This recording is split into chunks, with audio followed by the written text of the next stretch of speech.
早晚共對，各也扎職以後沒法暢聚，而終於相約到，但無言共對，疏淡如水。日夜在見爸爸，剛好傷心，卻收入看出他多了皺紋，而他的蒼老感是從來未覺，太內疚擔心。最心痛是愛得太遲，有些心意不可等某個日子，盲目地發揮，忙其實自私，夢中也習慣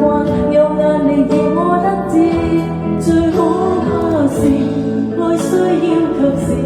只差一條，心聲都已變歷史，我願意放肆，見我愛見的相知，要抱要吻要怎麼有，偏要推說等下一次。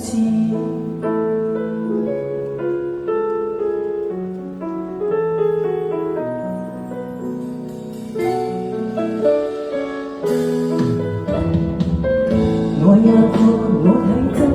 仿似下降，按了極得到時別要太忙，而影碟都收光，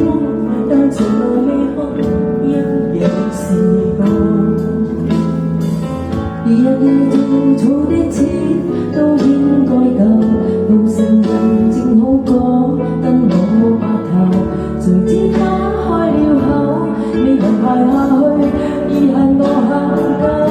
錯失太熱，愛得太遲，我怎想到他一不到那日子，盲目地發奮，忙為未知，幸福滿路過，再也沒法是中意，愛一個字也需要及時，只差一秒，心聲都已變歷史，為何未放肆，見我愛見你相知，要抱要吻要怎麼也好，不要相信一切有下次，需要我所愛又花幾多秒，這幾秒能夠做到又有多少，